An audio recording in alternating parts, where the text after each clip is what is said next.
Hey, what's going on, everybody? It's ETA Prime back here again. Today, we're going to be taking a look at some storage options for your console. Now, on the channel, we cover a lot of gaming PCs, handheld PCs, and mini PCs. But I do love a good gaming console like the Xbox Series S, Series X, and the PlayStation 5. But my one main gripe is just, the amount of storage that they come with. Most of the time, it's just not enough. So in this video, we're going to be taking a look at some awesome options from Seagate to expand the storage of your console, be it an Xbox or PlayStation. They offer internal storage, external storage, and expansion cards for all of these consoles. But the first one we're going to be taking a look at here is for the Xbox Series S or the Series X. This is the 1 TB Seagate expansion card. And the best thing about this is I can actually swap it between my Series X and Series S. Plus, these expansion cards do support quick resume on the Xbox. You can get out cheaper by using an external storage device, and if you're not too worried about quick resume, then that'll definitely get you by. And with that, you can actually get much more storage. But I love these for the ease of use. And to tell you the truth, I get more use out of my Series S because it's just more portable. I can actually just throw it in a bag and carry it with me. But to install this, super easy. Expansion card slot around back, we're just going to slide it right in. Same thing with the Series X. Now, I want to show you how to set this up so you can use it on multiple devices. Once you boot the system up, it's going to ask you if you want to use it on this device solely or for multiple devices. I'm going to choose multiple devices. And this was already formatted, ready to go for the Xbox. So I've got this attached to the Series X right now. And just to give you an idea, we'll head up to our settings, system, storage devices, and right here, we've got that expansion card ready to go. We can set this up so it'll automatically download all of our new games directly to that expansion card, or you can swap between the two if you want to.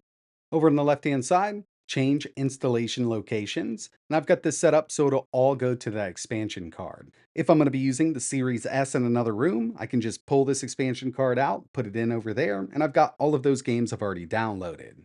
In my opinion, the expansion cards are the way to go, but they are a bit limited and quite pricey. So another option here would be Seagate's Game Drive for Xbox. It's going to match the color of the Xbox Series X, and we've got a nice little Xbox green LED there that lights up once we plug it in. You can use the ports on the back, but for the Series X here, I'm just going to plug it right into the front.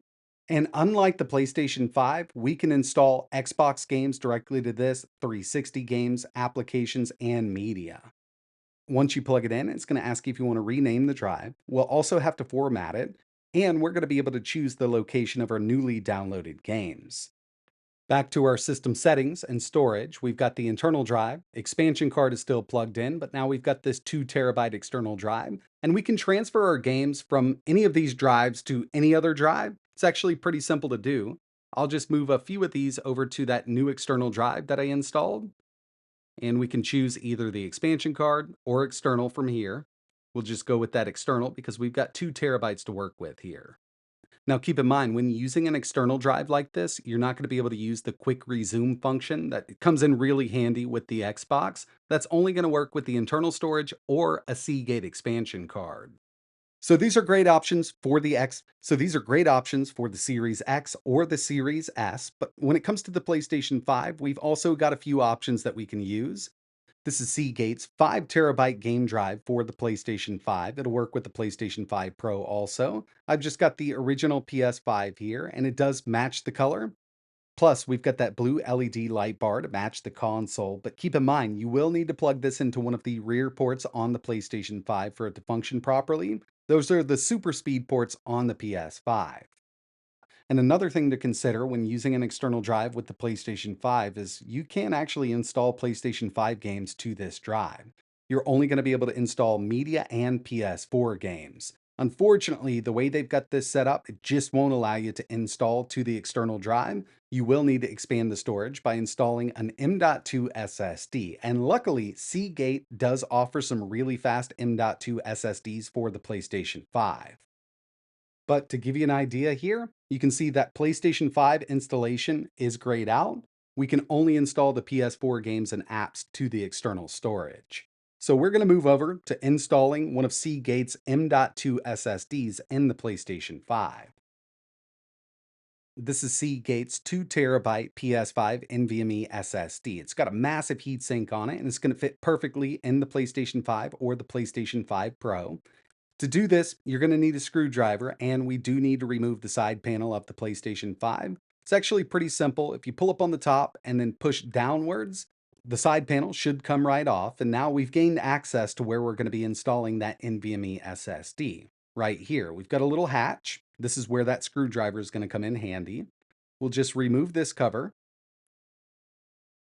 And once we get down in here, this is exactly where we're going to be installing that Seagate NVMe SSD for the PlayStation 5. So it's really simple to do. We're just going to slot it right into place. And this is one of their 2 terabyte drives. So in total, I'm going to have 3 terabytes of storage for PlayStation 5 games on this PlayStation 5 here. We'll go ahead and snug the NVMe down with the screw. We'll put the drive cover back on, and now we can slide the side panel back on. So from the bottom, push up, it's going to snap right on. Now that we've got the drive installed, once we boot it up, the PlayStation 5 is going to detect it. We'll need to format the drive. So we'll format M.2 SSD, give it a few seconds to finish up. It's also going to run a speed test while it formats it. And this Seagate drive is really fast, coming in at 6,349 megabytes per second, which is going to be more than enough for PlayStation 5 games on this console. From settings, system, storage, you can see that this M.2 SSD does have the ability to install PlayStation 5 games and PlayStation 4 games. Really do wish that we could use that external drive for PS5 games, but unfortunately, Sony just won't allow it right now. So yeah, when it comes to these Seagate drives, I mean, they've got you covered across the board with the PlayStation 5, PlayStation 5 Pro, Series S, Series X. Really depends on what you want to do here. But again, when it comes to that PlayStation 5, if you're looking to get super fast storage for those PlayStation 5 games, an internal SSD is the way to go. But that's going to wrap it up for this video. I really appreciate you watching. If you're interested in picking up any of these drives for your console, I will leave links in the description. And if you've got any questions, let me know down in the comments below. And like always, thanks for watching.